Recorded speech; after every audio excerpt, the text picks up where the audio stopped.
So, good morning to everyone. Can you hear me? Somebody nod. Good, thank you. It's a little strange in my studio apartment in New York City, seeing all of you all around the world and at my beloved Upaya Zendo.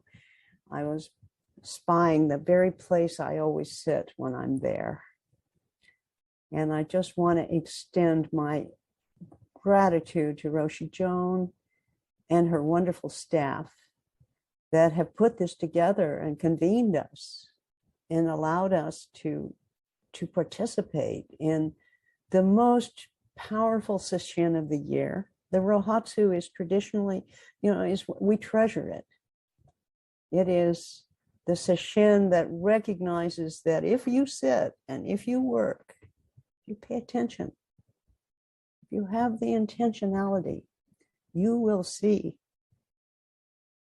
the interconnection. You will see our relationship and, basically why we're here. It's a wonderful, wonderful sesshin, and I'm honored to be a part of it with all of you. And I don't know what time zone you may be in. It's so strange. I kept checking today, kind of neurotically checking to be sure I was going to tune in at the right time. I'm in New York City, the home of the Lenape peoples on the North American continent, on planet Earth, home of mountains and rivers and oceans, home of deserts and forests. And many people have wandered through this land where I am, just as they wandered through the mountains and rivers wherever you are. Let's all just take a moment and appreciate wherever here is for you, wherever you are, and those who were there before you,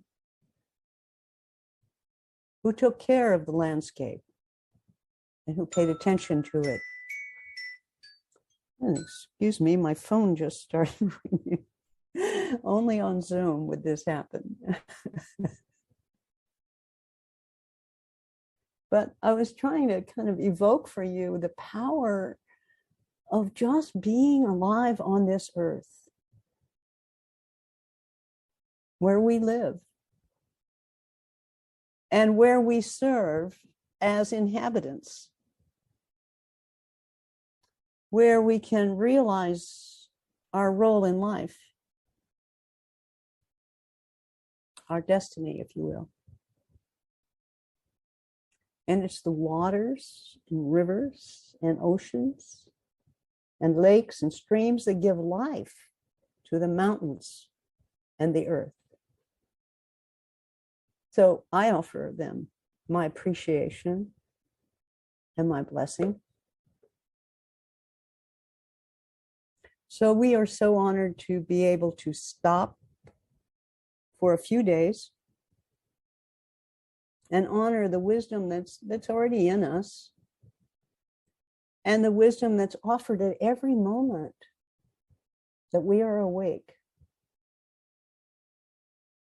Every moment that we are aware of our connection to everything that is, to the mountains and rivers in our lives. So that we stop and quiet our minds. And suddenly the great earth and all beings come alive to us. This morning after my morning zazen, I went for a walk, which is what I would always do when I was at Upaya after the morning session. I would go for a walk down this little path that I always loved.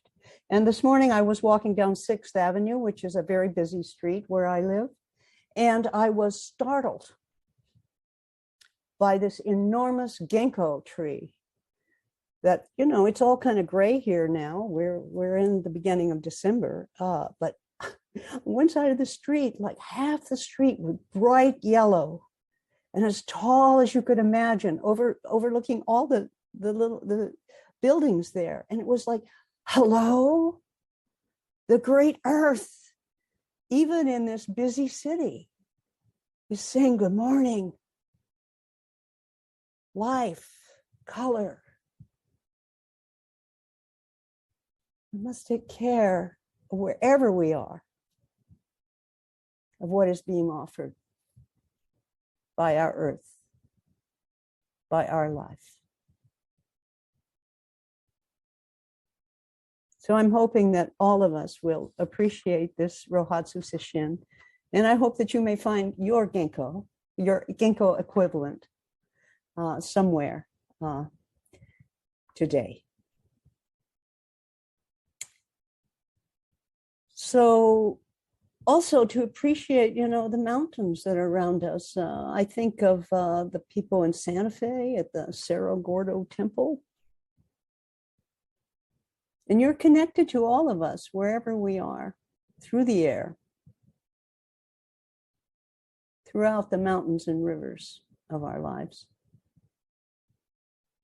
So you may know that, I think I talked about it yesterday, but if you weren't able to hear about it, that our study text for this period, we always have something that we use to kind of guide us and inspire us during Rohatsu Sesshin. And this year, Kaz Tanahashi Sensei selected Dogen Zenji's Mountains and Rivers Sutra.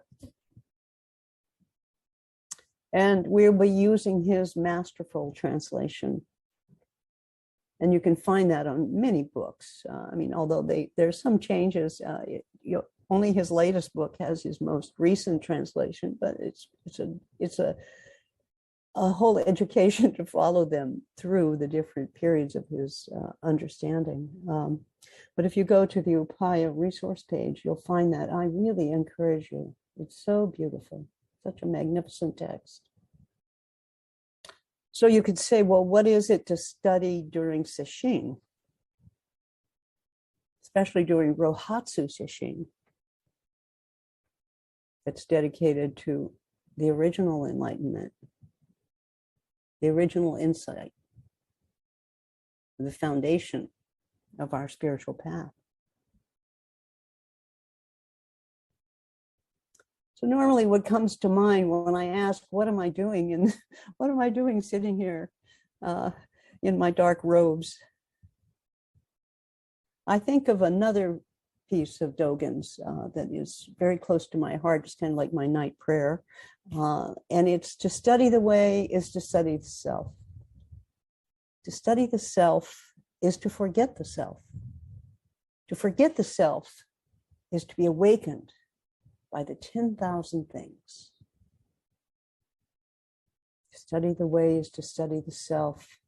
To study the self is to forget the self. What is that? That seems so against all the psychological theories we have. But it doesn't mean that. It means something greater. To forget the self is to be awakened by the 10,000 things. So this is our opportunity to be awakened by the teachings of Dogen and of the teachers after Dogen and before Dogen, and of your own heart during this week of practice. Our task basically this week is to be awakened, to realize our interconnected wholeness with everything that is. Our task is to bridge the gulf between our suffering and the wisdom of the way. And we will use Kaz's translation of Dogen's Mountains and Waters and Sutra to do that. So I want to begin with something I mentioned last night, which is this kind of surprise to see in the title the word sutra. It's as if I were to write a poem and call it the New Testament.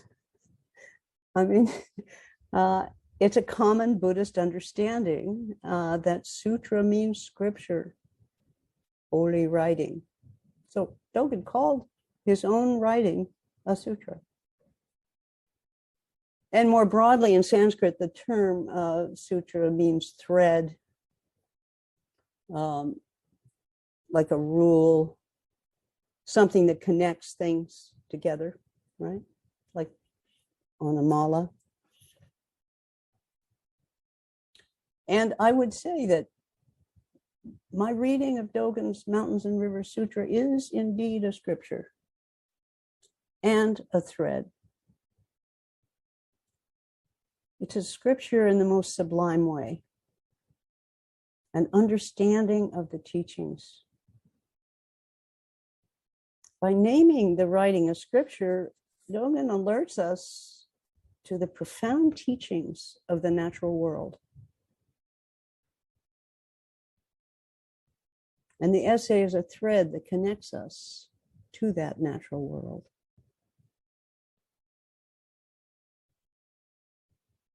It's like a necklace of wisdom and compassion that he's composed. And it begins this way. Mountains and waters right now actualize the ancient Buddha expression. Each abiding in its condition unfolds its full potential. Listen to the next line. Because mountains and waters have been active since before the empty aeon, they are alive at this moment.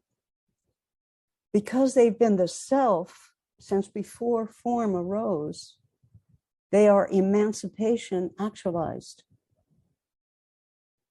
And then he says, because mountains are high and broad, their way of riding the clouds always extends from the mountains. Their wondrous power of soaring in the wind comes freely from the mountains. So let's look at it closely. Mountains and waters right now. So we're not talking about 13th century Japan. We're talking about 21st century Zoom, Rohatsu Sesshin. Right now, actualize the ancient Buddha expression. Each abiding in its condition unfolds its full potential. So, we can be distant from this, not intimate, and we can say, oh yeah, I get it. We understand that mountains, just as they are, can teach us and show us the insight that we are a part of one truth, the earth itself. But we only have to walk on a mountain to discover its great interiority, to feel how it anchors the earth itself and allows the waters to flow over and through it. Those of you at Upaya Zen Center can feel anchored by the Sangre de Cristos. You have only to raise your eyes to see them in this landscape. Even here in New York, we treasure our little Catskills that hold us to the earth. And I think of Kaz Sensei, whom I miss desperately on this sesshin. He's got the Berkeley Hills and Grizzly Peak looking over his studio in Berkeley. Perhaps every single person on this Zoom can recall some mountain that is near your heart. Perhaps it's even buried if you live in the desert, and yet the mountain is there. And mountains anchor us to the natural world. But I think Dogen is gesturing to another quality of mountains. Isn't it where the hidden treasures of the earth are located? We mind mountains in order to find treasure. And we could think of the treasures of the Dharma, the teachings, and the teachers that guide us and delight us as the mountains of Zen.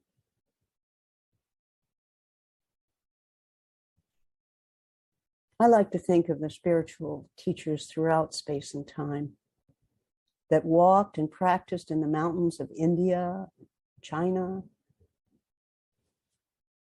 the mountains in the West, the mountains of Korea, Vietnam,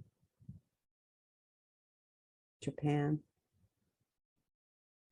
the Northeast, the Northwest of Americas, the mountains in Europe and Africa, the great Zoom mountain of 2021. We walk the mountains of the treasures of the teachings. Try reading the fascicle this way. And every time we sit down, every time we offer ourselves, every time we realize our interconnection, every time we work, every time we care, every time we take in the wisdom of those who walked the mountains of generations, we are imbibing the Dharma of the teachings and the wisdom of the teachings of those teachers that walked those mountains. So I'm suggesting that when you're studying the scripture, when you're studying this evocation of mountains, that you open your heart to the deep meanings within the words, the teachings embedded in mountains, green mountains, walking mountains, mountains traveling on water. What is he saying? We might think for a moment about how the Buddhist teachings have indeed traveled across waters to where we are today. He says, mountains and waters right now actualize the ancient Buddha expression. Each abiding in its condition unfolds its full potential.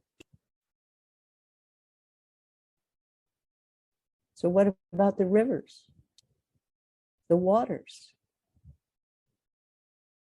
How are we to take in the multivalent meanings of flowing waters and streams and oceans and rivers? What comes to mind immediately is change, flow, movement, where mountains are holding and containing the teachings. Rivers and waters are moving and circulating and changing and shifting in every moment. Nothing stays the same in rivers and waters. Constant transformation of position, of concentration, of relationship, of perception. Response to response to response. Teachings of waters cannot be fixed, but are rather constantly changing, adapting to the flow of life around them. Yeah, some rivers move so slowly we hardly recognize they are moving. I was looking at the Hudson the other day, and for some reason it just felt like it was stuck. But of course it wasn't. It was, as always, on the top, moving downstream, and on the bottom, moving upstream, which is the river that goes both ways, is what the Lenape called the Hudson, as it moves in two directions. But I want to evoke the power of all rivers to realize the power of transformation, of position, concentration, relationship. And of course, what I'm saying is about you. because that's what Dogen was talking about, your own mind, but it's kind of on a different level of abstraction. You have the mountain of teachings and you have the rivers of change. How does that apply to you in this very moment?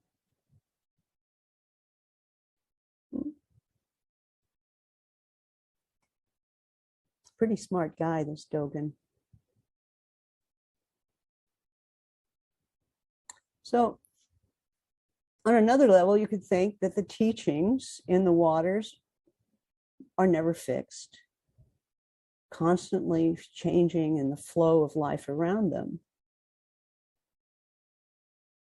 Can you take that experience that you're having today of Zazen, of retreat practice, of your life in the Dharma, as water?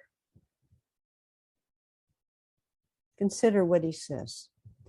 Water is neither strong nor weak, neither wet nor dry, neither moving nor still, neither cold nor hot, neither existent nor non-existent, neither diluted nor enlightened. When water solidifies, it is harder than a diamond. Who can crack it? When water melts, it is softer than milk. Who can destroy it? Do not doubt that these are the characteristics of water manifests. Keep thinking of this as your practice, your understanding of the Dharma. He goes on, reflect on the moment when you see water of the 10 directions as water of the 10 directions. This is not merely studying the moment when human and heavenly beings see water. This is studying the moment when water sees water. Let me repeat that. This is not studying the moment when humans see water. This is studying the moment when water sees water.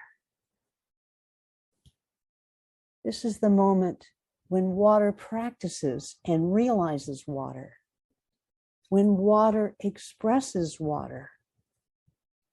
Actualize the path where self encounters self. Go forward and backward, leaping beyond the vital path. It's just incredible wisdom about our practice, about our ordinary, everyday practice that we are doing today. It's not some highfalutin academic text. He's talking to us. Can we, as water, realize ourselves as water?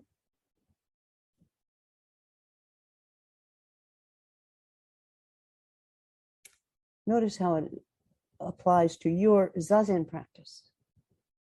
Water is neither strong nor weak, neither wet nor dry, neither moving nor still, neither cold nor hot, neither existent nor non-existent, neither diluted nor enlightened.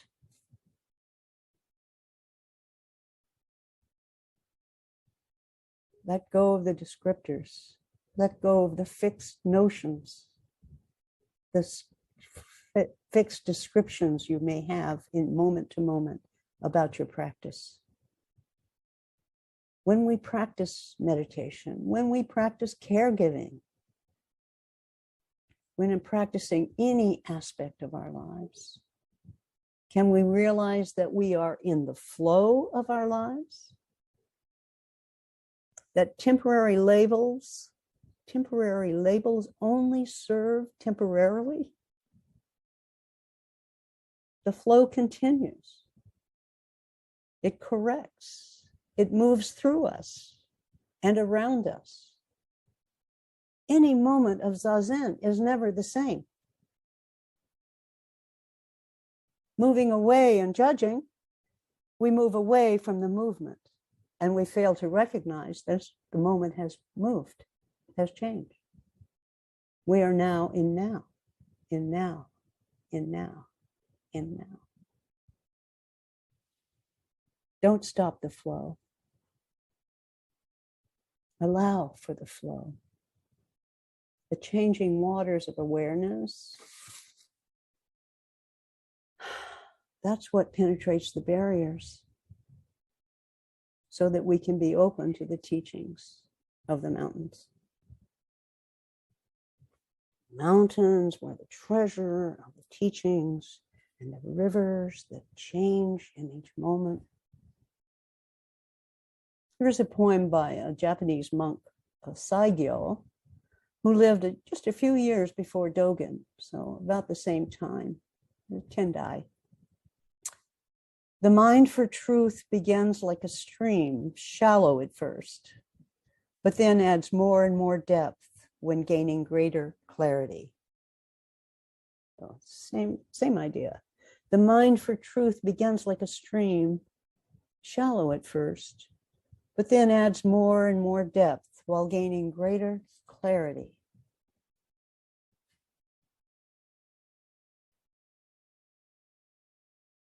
What is being seen here in these old days in Japan? There's another one that emphasizes the sense of movement in our meditation practice. It's a poem about a hut, a shack, by the poet Kamo no Chome, and he lived just a little bit before Dogen's time. And he wrote this: though the river's current never fails, the water passing moment by moment is never the same. Where the current pools, bubbles form on the surface, bursting and disappearing as others rise to replace them, none lasting long. In this world, people and their dwelling places are like that, always changing. I always read this poem as like, it feels like someone putting their arms around me and telling me it's all okay. The very moment is changing, just as bubbles in a stream. So beautiful. This flow of change, the renewing of our lives, the changes we find in the world. Indeed, the changes in our Zen practice and in our understanding of Zen and how people talk about Zen. There's lots of discussion about that these days, let me tell you.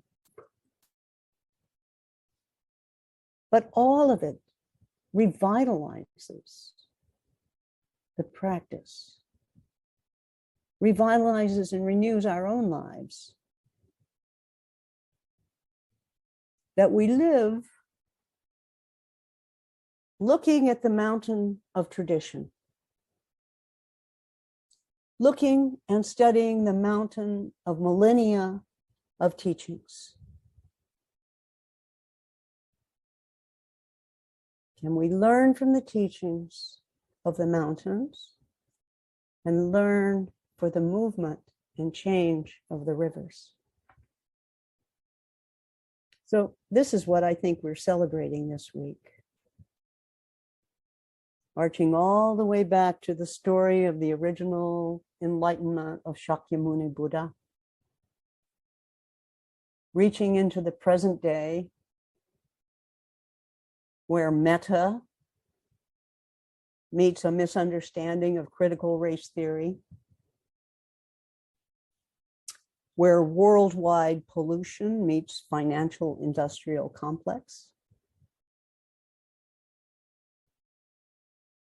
Here, during Rohatsu, in our hearts, Dogen's wisdom is counseling us, reminding us of our inherent connection to the mountains of teachings and the rivers of expression, the rivers of adaptation and change. I encourage us all to use this Rohatsu Sesshin with a sincere and dedicated mind and heart, so you can offer what is needed. There's a lot that's needed these days in this world. I encourage you to take in the teachings that Dogen is offering us. And I have a gatha to encourage us to continue to practice this week. The mountain holds us. The waters release us. And what will you do? Moment to moment, lives of attention, of caring, and being one with. Thank you for your practice.